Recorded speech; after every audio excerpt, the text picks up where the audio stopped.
This is Support is Sexy, episode 203, with Courtney Anderson and Tiffany McKenzie, co-owners of Vibe.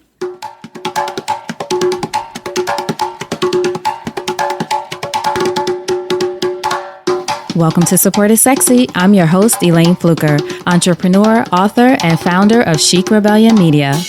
5 days a week, Monday through Friday, I interview inspiring women entrepreneurs who share their wins and their lessons to help you take your business and your life to the next level and create something sexy. Here we go.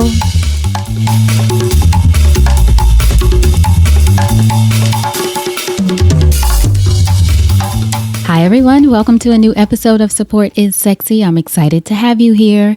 You know, it just would not be the same without you. And I am thrilled today about our guests. I'm thrilled for two reasons. Well, one, because they're both fabulous, Courtney Anderson and Tiffany McKenzie. But I'm also so excited about their business, Vibe. I found out about Vibe through another previous guest who is also fabulous, Jovian Zane. I was speaking to her about how much I miss cycling, indoor cycling from when I was in New York, and I'm waiting for this particular business to come to Atlanta. She stopped me in my tracks, told me about Vibe, told me about the wonderful women who own it, and told me I had to find out about it. I had to talk to them. I had to go check it out. Now, I haven't been to check it out yet, but I'm excited about doing so. But on the show today, you get to hear from Courtney and Tiffany about how they built this business, Vibe, which is an indoor fitness studio that primarily has cycling, but that also has barre and other classes, and how they've built this community of people who are passionate about fitness and about supporting each other, which you know we're all about. So on this episode, actually, before I even mention what you'll learn, you need to know that both Tiffany and Courtney have full-time careers. They both have law degrees. So Courtney teaches law, Tiffany is a practicing lawyer.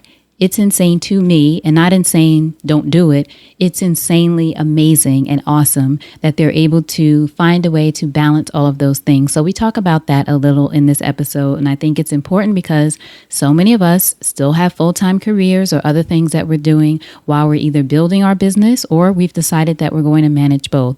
It's possible, and Courtney and Tiffany share that with us. So on this episode, you'll also learn about the importance of having the right team.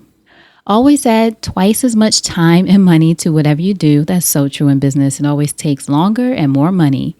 The importance of experimenting with your marketing strategy to see exactly what's working. How to foster community with your customers. So important for any business, but especially if you're working with something one-on-one with clients or a group of clients.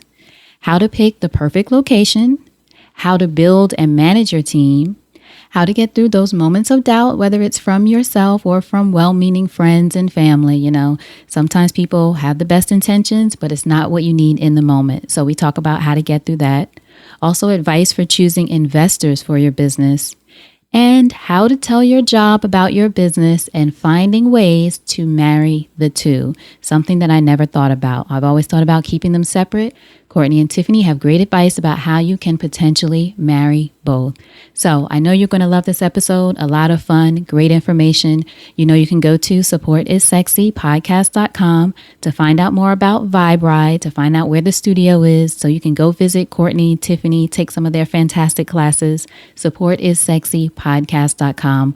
All of the information will be there. Just type in Vibe and you'll find it. All right. So now, without further ado, Courtney Anderson and Tiffany McKenzie. So Courtney, thank you so much for joining us for an episode of Support is Sexy. I'm so excited to have you here. Me too. Thank you for having me. Excellent. So first question, when did you first fall in love with entrepreneurship? Oh, probably a couple months ago, even though I started the business about 2 years ago. That was really when I guess, realized the magnitude of what we created. And that was when clients, I realized they had been coming for over a year. They've been telling their friends about us. And I realized that our members were really our biggest asset because they really saw the value in our business. They saw that their lives were being changed. They were feeling healthier, feeling better. And they were just our biggest advocates. And that's when I realized, the business had kind of gone beyond even my vision. And I realized that was kind of like the power of entrepreneurship. You start off with your vision, but really all of the people feed into it and make it grow beyond what you can imagine. What was it like to experience that when you sort of felt people or witnessed people changing or really falling in love with your business? It was just really validating because you put all this work and you put all this effort in, so you get a lot of tunnel vision as an entrepreneur because the day-to-day is just constant. There's not really any clocking in or out. You're always either working physically at the business or just thinking about it and thinking of ways to improve or, speaking with people about it. So it really allows you to kind of get a perspective that you don't always get because you're just kind of focused on what you have to do every day. So it really was kind of freeing to take a step back and take a breath and realize what you'd been doing had been working. Right. You kind of have your head down doing the work and then look up and see, oh, it's actually working. Right. It was really, really nice. Where did you grow up, Courtney?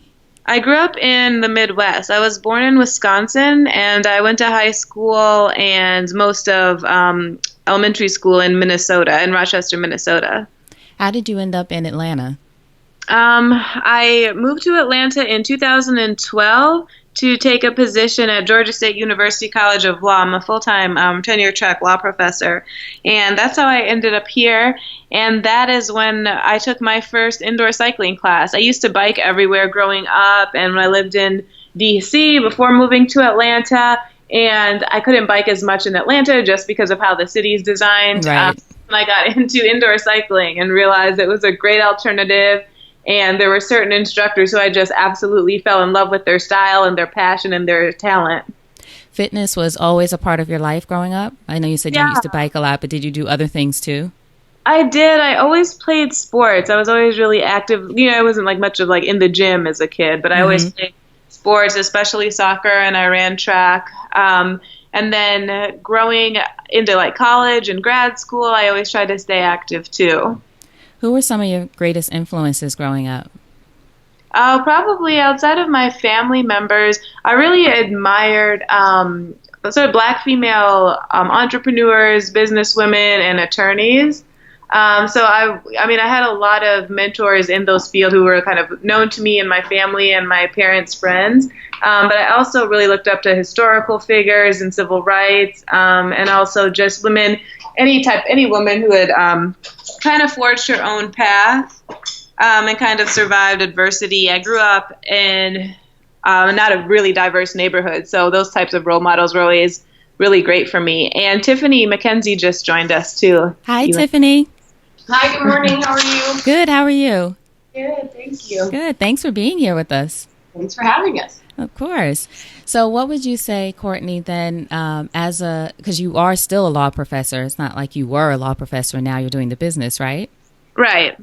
What would you say your thought process was when you decided to start this business, Vibride, and you thought about, well, I'm a full-time law professor. How am I going to do this? Did you have any of those thoughts or hesitations or considerations before starting the business?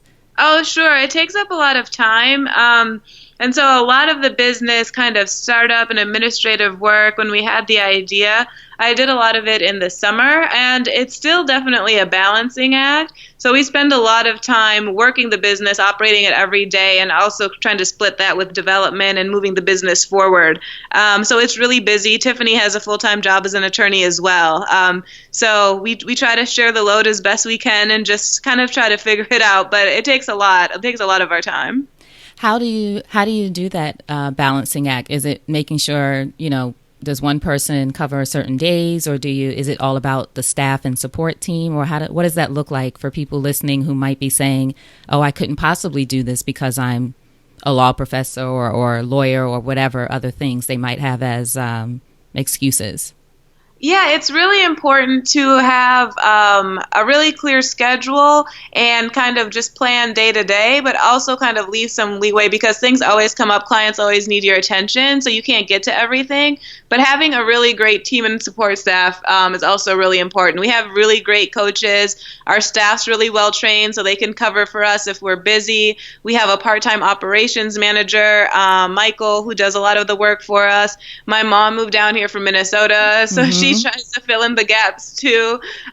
So we've got people who definitely want to see us succeed and are right there to support us. But however long you think it takes, just understand that it does take more time than you might imagine. And it definitely bleeds into, your day-to-day work schedule. There are times where we've had to leave work to come here, or answer emails at work, make phone calls at work, but just making sure your day job still gets done. If that means you're up really late, that's what it takes. But it does bleed sometimes. Right. And then how do you envision it working years down the line? I know you guys just celebrated your second birthday. Yay, happy birthday. Thank you. That's amazing. 2 years in business is a lifetime, right? Right. Yeah, congratulations. So how do you see it? What do you envision, I should say, when you look ahead? Do you see yourselves continuing to practice law, that is, as you continue to build the studio, or do you have a vision yet of what it looks like, or are you going to just see how it unfolds? Oh, we're definitely willing to be flexible. We definitely both love practicing law and love our jobs, so we're going to keep those for sure. Mm-hmm. But, as we grow, it's getting a lot to manage. So right now, we're kind of always on the lookout for the talent within our team who can, put in more time, put in more effort to help grow with us and take over some of the responsibilities that we handle. Do you have any moments where you feel like it's growing faster than you thought it would? There was probably a turning point maybe about 9 to 12 months ago where it just really took off. And it was really, really unexpected. And since then it's been pretty steadily growing. So we're going to try to focus on getting another large increase. But it really almost seemed to, even though it was really slow and we put a lot of work into it, it really kind of seemed like it happened very quickly and overnight. And it was unfortunate, too, because we had just gotten rid of our old operations manager right before it took off because we thought, we've been kind of slow, and then it took off and we're like, oh, crap. Here we go. What was the, do you feel like there was a turning point or something that happened that sort of was a catalyst for it shifting? I think there were probably a few factors. I think at first it just takes time for you to figure out what marketing strategy works for you and how best to get the word out. So I feel like finally people had heard about us and were really supportive, and so we kind of grew our member base. And also I think we just got our own kind of identity and operations process down a little bit more.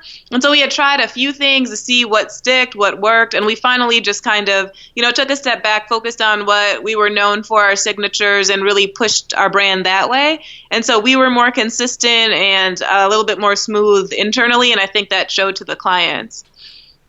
How important is it for businesses or business owners to do, just as you said, to sort of take a minute and step back and look at what's working and what isn't? Because sometimes I know speaking for myself even, sometimes we can get so caught up in what we're currently doing that we forget to step back and see, is this really working? Yeah, I think it's extremely important. And, we do it all the time, even when it comes to just class timings. We'll say maybe a 9 o'clock works. We'll try it for a month and then reassess in a month and realize it does or does not work. But it's extremely important. And it can get difficult because you just get so bogged down and so in the weeds on everything, and you don't actually take the time to look at it from a macro level and figure out what's working for your business and what isn't. But it's extremely important. I would highly suggest it to any business owner. And what about feedback from your customers? I would imagine that plays a big role in your business especially too. Absolutely. And all of our customers get the opportunity to rate their classes and tell us what's going on. And, we're very close to everybody that walks in the door. So we're often just asking them after class, did you like it? Did you like this instructor? What could you see that would benefit the studio and benefit you as a customer here and your experience here? So we're always asking those questions. Excellent. So tell everyone listening now, what is Vibe Ride? What is it like? What is the experience like? What do you both love about it? Sure. Vibe Ride is a boutique fitness center in the heart of Midtown Atlanta. It's not like any other fitness center you've ever been to. It doesn't feel like a workout. It just feels like you're having a great time. Indoor cycling is our specialty and our main offering. And we're the only studio to offer technology. So you see your stats on the bike, on the leaderboard, get an email with that, as well as music videos and also live DJ rides. And so we really incorporate the latest cutting edge fitness metric measurements with kind of that club atmosphere to have great music with the state-of-the-art lighting and sound system. And we also offer other classes such as barre, body sculpting, P90X, boxing, and abs classes, just so you really get a full workout in one shop. And we just really, really love how innovative and how creative all of our classes are. And we've just loved the response from the community. It really feels like inclusive and supportive, and it doesn't feel intimidating at all, which some boutique fitness studios can give you that feeling. I'm sorry, go ahead. I would say that what I know that we love about it and what our clients love about it, and Courtney kind of touched on this, is just how diverse our studio is. You walk in and you see people from, all shapes, all sizes, all colors, and everybody's just having a great time together. And it's not just cycling, as you just mentioned too. It's more than that. Was that always the idea from the beginning? No, it wasn't. That really was a function of the space that we found. We wanted to make the most of our space, and there's a smaller personal training studio upstairs in a mezzanine area, which was formerly a restaurant. And so we just built that out to include additional offerings, and our clients really like that with one membership. They can get, a weight workout in as well as their cardio. And how do people go about signing up for classes? I know when I used to go to spin classes in New York, you have to go on at a certain time of day and sign up, and it's a little crazy. So how do you all do it? Yeah, we definitely have our peak times. You definitely want to sign up ahead of time to make sure you get a spot. Most of our classes fill up, especially the evening classes. So be sure to book online ahead of time at thevibride.com. And your first class is free. And we have other specials like an unlimited week for just $29. So you can try out all the classes that you want. But booking ahead of time online is definitely the way to go. How would you say you foster a sense of community? As we said earlier, I know that your people, meaning your customers or your clients, are very important to you. How do you go about fostering a sense of community at the Vibe Ride? And then what suggestions do you have for other business owners who have to work very closely with their customers? I think it first starts with just getting to know your customers. Courtney's really, really good at memorizing everybody's name. Come in, she greets them by their first name. They feel as though, I'm special. You remember me. You want me to be here. Like I said, we always talk to them after class. We try and have get-togethers with our customers, like our birthday party just the other day, inviting them to come and hang out with us. We try to also just include our customers in our marketing. So our social media includes our customers and their pictures. And we've got an entire wall at our studio where people can take, their Snapchat and Instagram photos and post them and tag us, and we repost them. And it's just, making them feel included. And it's just such a good time here that everybody just loves coming and hanging out and spending time together. What would you say are the peak times or most popular classes or peak classes? Definitely our afternoon classes, so 6 to 8 o'clock range, and then our Saturday and Sunday morning classes are definitely our peak classes.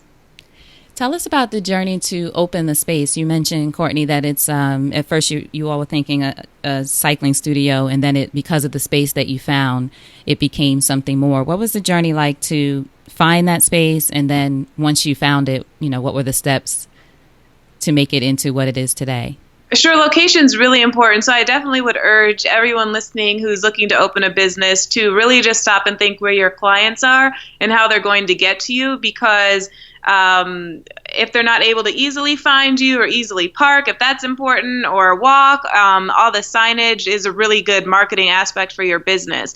So we kind of started with looking at the major neighborhoods in town that were densely populated, where people could come from home, come from work, have access to the highways and major roads. So we were really focusing on Midtown, and parking was also really important, free parking. So our space has free parking. It's right on West Peachtree Street, and there are apartments above and on all four sides of it. And there's a lot of just development and excitement, a lot of walking traffic in the city. And we're also near Piedmont Park, so that also brings in a crowd who's focused on fitness too.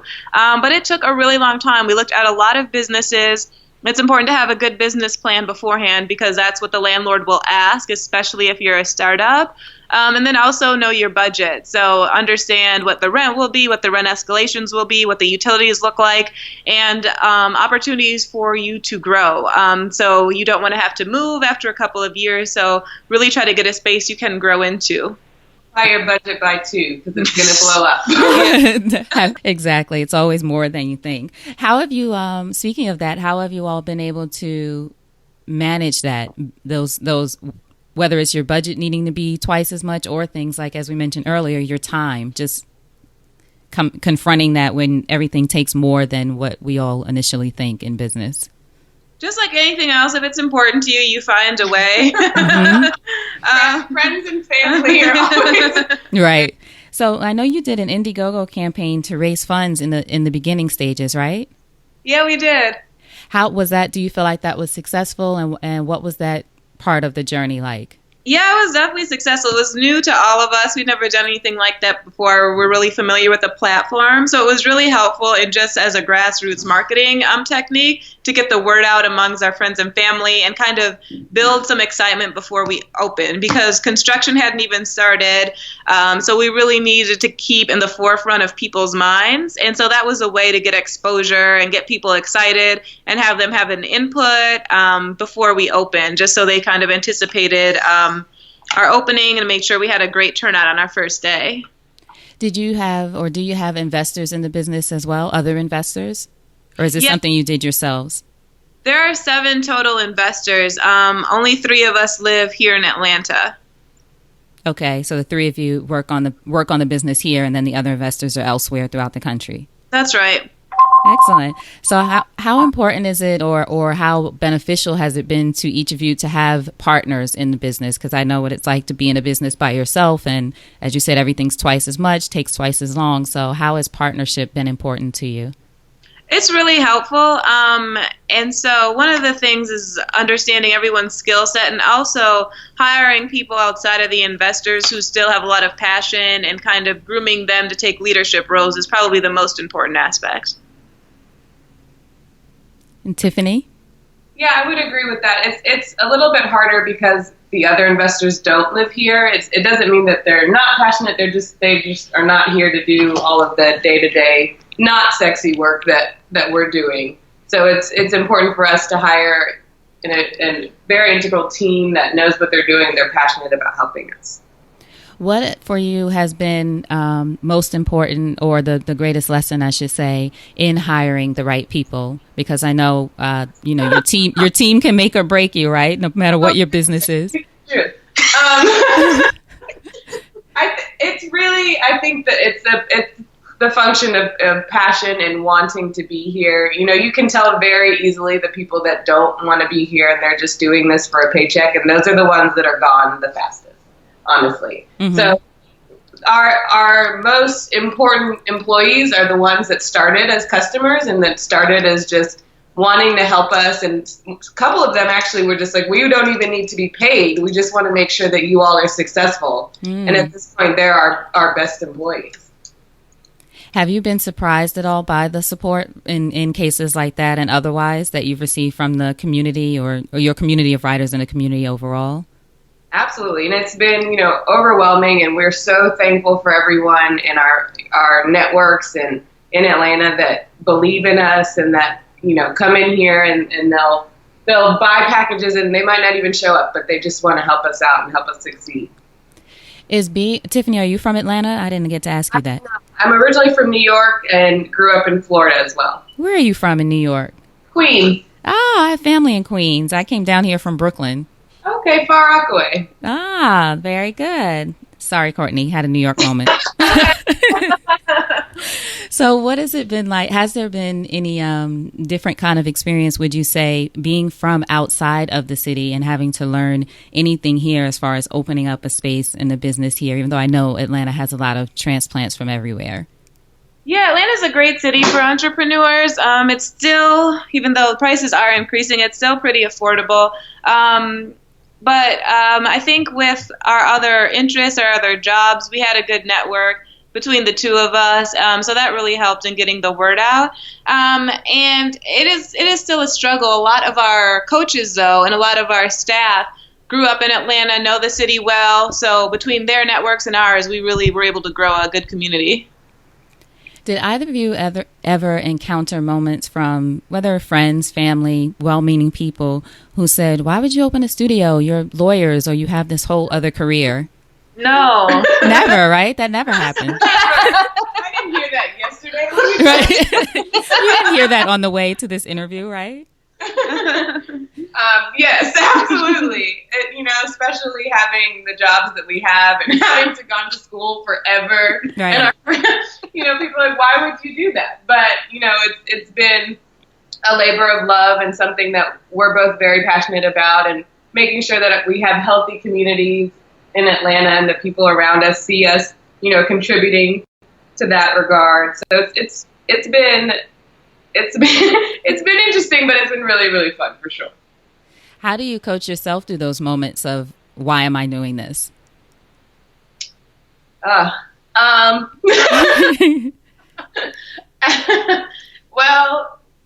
I would say after we put in our initial investments, we just had to, because it was a done deal. We put money into this. We've got to see it succeed. And I think both Courtney and I are both of the same mindset. When we're going to do something, we're going to do it and make sure it is done well. Right. Courtney?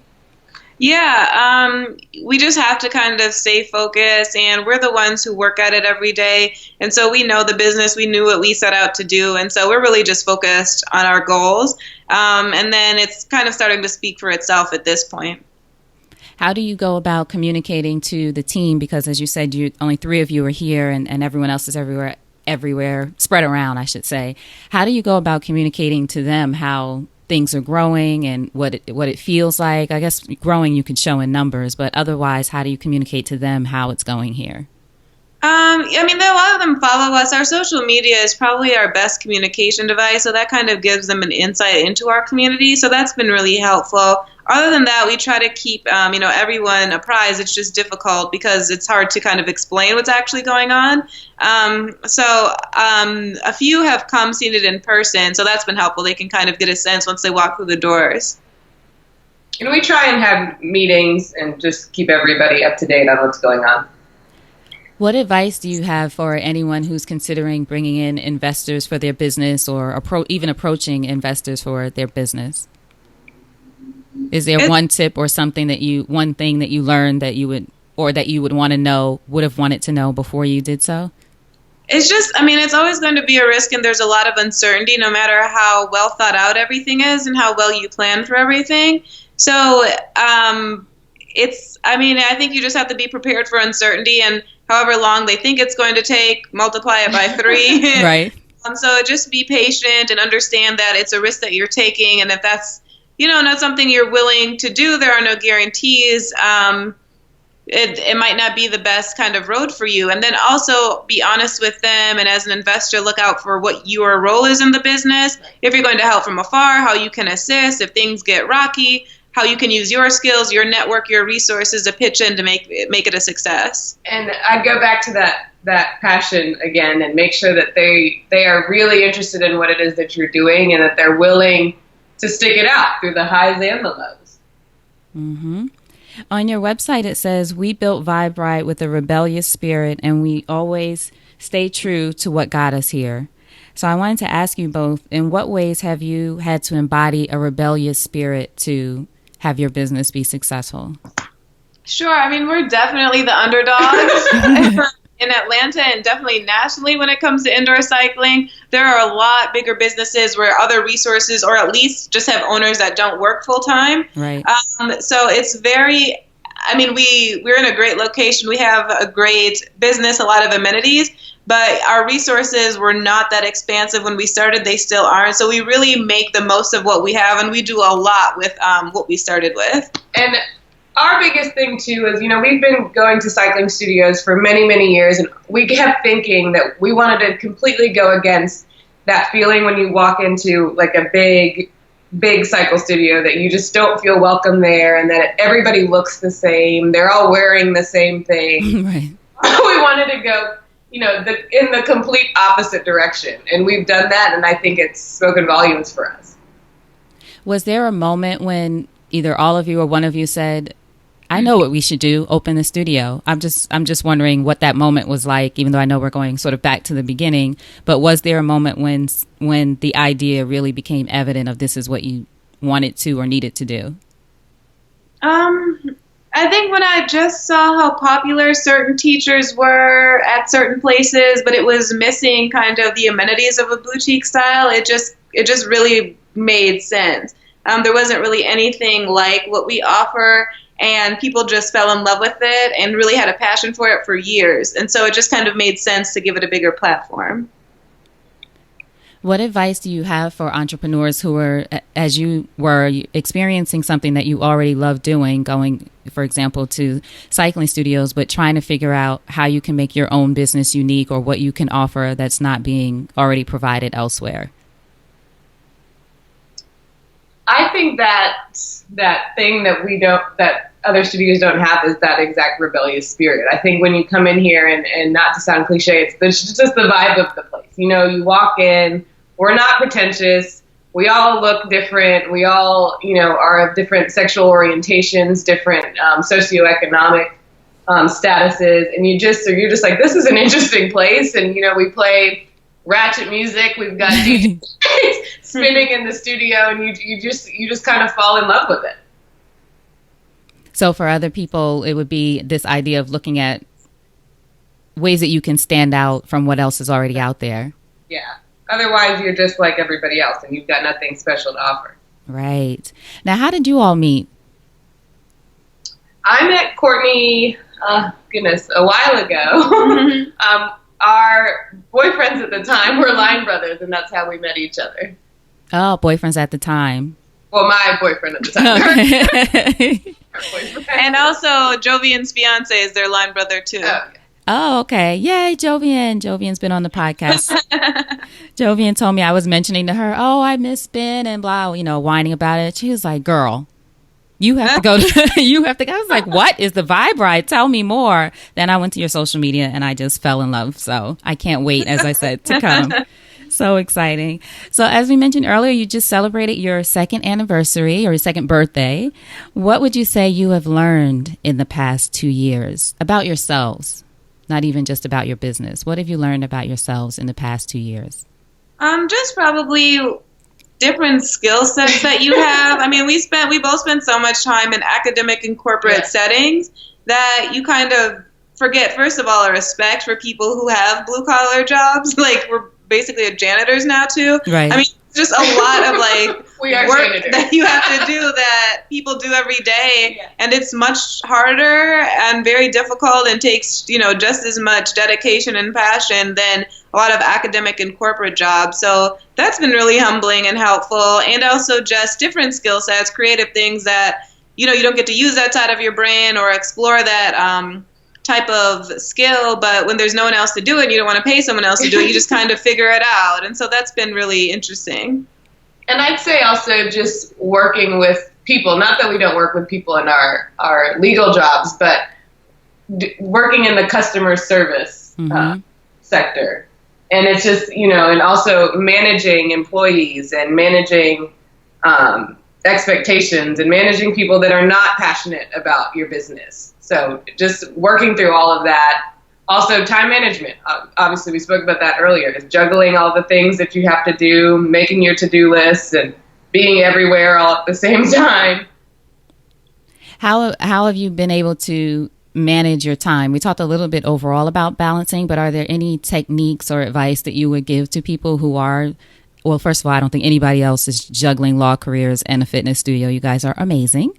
But how would you say, though, what has been helpful for you in really your day-to-day of managing your time? Lots of to-do lists, for sure. Mm-hmm. Calendars are very important. Sometimes, like I said earlier, you're not sleeping, but that's just what it takes. But it's really just making sure you're on task all the time and having the right people around you to help you out, because there comes a point where you just have to delegate. You can't do everything. Right. So the right people around you to help out. And just, managing expectations. You can't do everything at one time. So prioritizing and getting things done in an efficient manner. And managing expectations of yourself, too. Would you say that's important, too? Not even just everybody. Yes. Right? Yep. How do you divide up the responsibilities between all of you? Do each of you focus on different things? I mean, I know, as you said, sometimes you just have to jump in and do what you have to do. But how does that work as far as your partnership? It just depends. I mean, we've gotten kind of into a rhythm now and divided up by days because we also teach the classes. So we try to kind of schedule outside work or work for the business around the class times when we're here at the studio anyway. But we just kind of try to plan our schedules and give each other a heads up when we'll be out or busy a month in advance. And then just kind of fill in the gaps with whoever needs to be somewhere physically versus who can do things from home or do research, that kind of thing. You don't have something where one of you focuses on marketing, another person focuses on this. I know some people divide it up like that. Is it sort of everybody pitch in and let's figure out how to make this work? Pretty much. I totally get it. What would each of you say entrepreneurship has taught you about yourself as a woman?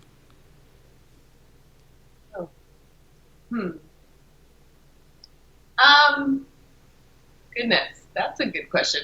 I would say, not to be afraid to speak out for what it is you believe in and what it is that you want to be successful. I was just speaking to a girlfriend yesterday. She's also a lawyer at a big firm, and she wants to start a design studio, and she was concerned about, telling people at work about her new design blog. And I said, well, you'll never be successful if you are afraid to tell the people you work with about what it is that you're passionate about. I'm telling you still need to get your work done or you're going to get fired, but don't be afraid to stand up for what it is you believe in and speak about it. Otherwise, you won't be successful. So I would say being loud and proud about what it is that you're passionate about. Excellent. Courtney? And I think just realizing how much women really support each other because, we're female business owners, but also we are in an industry that's really heavily trafficked by women. So our customers are probably like 80% women. And that has been just really a source of inspiration and support. Everyone's been really helpful and really supportive and really quick to offer resources and guidance. So that's been really empowering to experience. And I'd also say using your networks. Guys are really, really good at, talking to each other and using each other to help them succeed. Mm-hmm. And something that we had to learn very quickly is that we've got people in our network that can help us. We have to use them and not be afraid to ask them for help. Right. Support is sexy.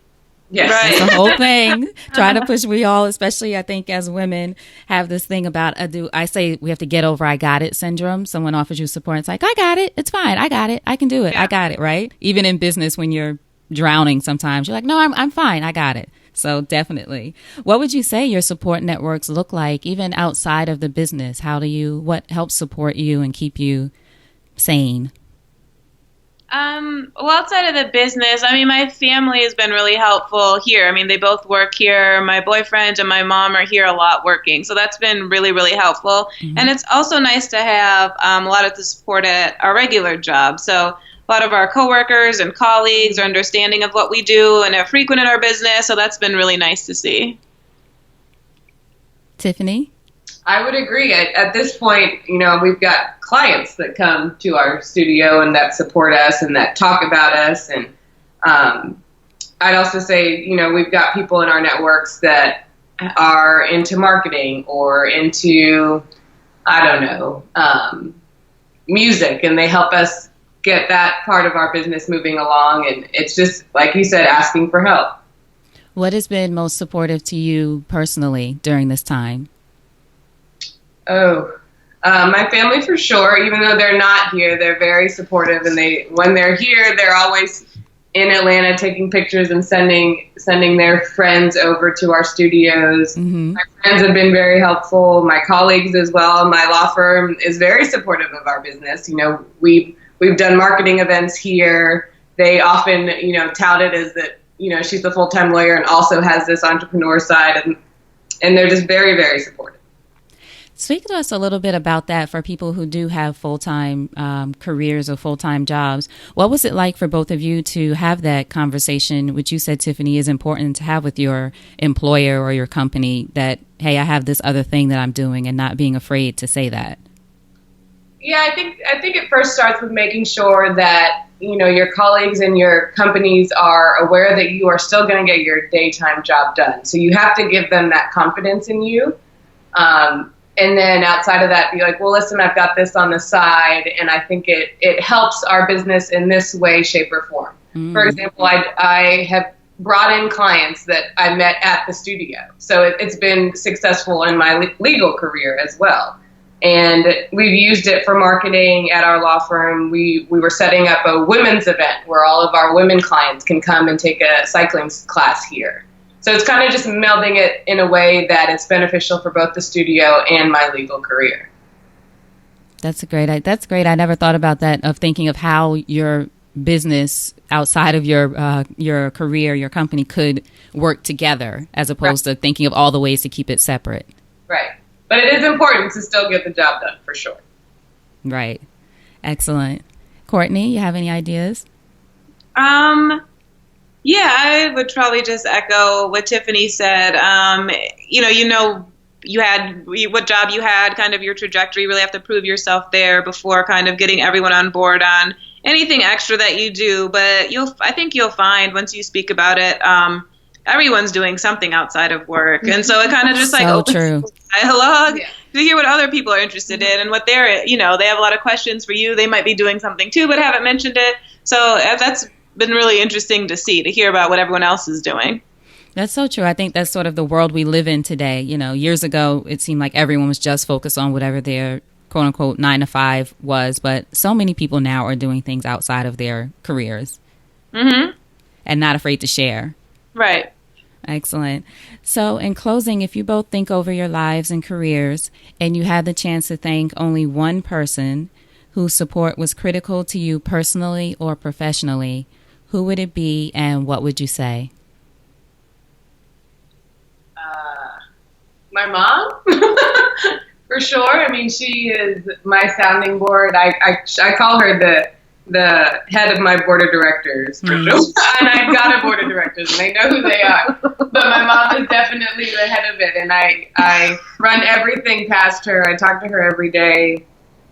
She's not afraid to tell me when I'm being ridiculous, which I think some family members will just go along with everything you say. Not my mother. She will tell me, no, that's not a good idea. And just the knowing that I've got a shoulder to support me and cry on or do whatever with. Excellent. Courtney? Yeah, I mean, my mom's down here. She's working all the time. So that's just been really, really helpful.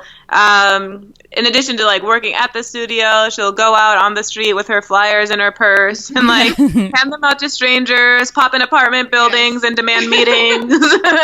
So mom is the MVP of my She's just got kind of an outgoing personality, so she's always happy to talk to people, no matter what their age or if they want to talk to her or not.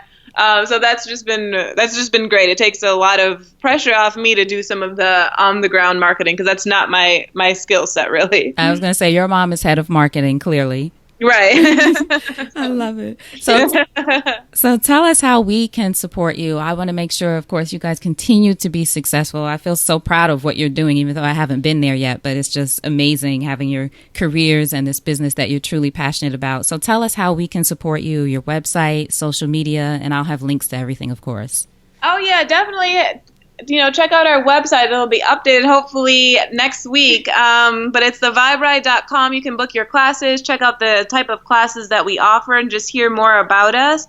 Our Instagram is @theviberide. Same with our Facebook. We have a Facebook group. We're also on Twitter, and we have a Vibe Riders Facebook group too. So like our page, definitely follow us, and check out our Snapchat too. We post a lot of pictures and visuals of the video classes. You can see the lights and get a sense of the experience online. And just tell your friends that live in Atlanta to come see us.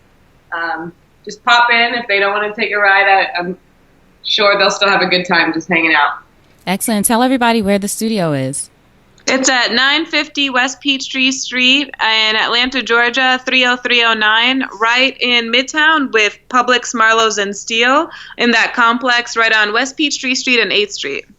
And you have free parking. Yes. To tell you, coming from New York, getting used to driving everywhere, I'm still adjusting. I'm like, what do you mean you have to drive there? Can't we just walk? Oh, yeah. Yeah.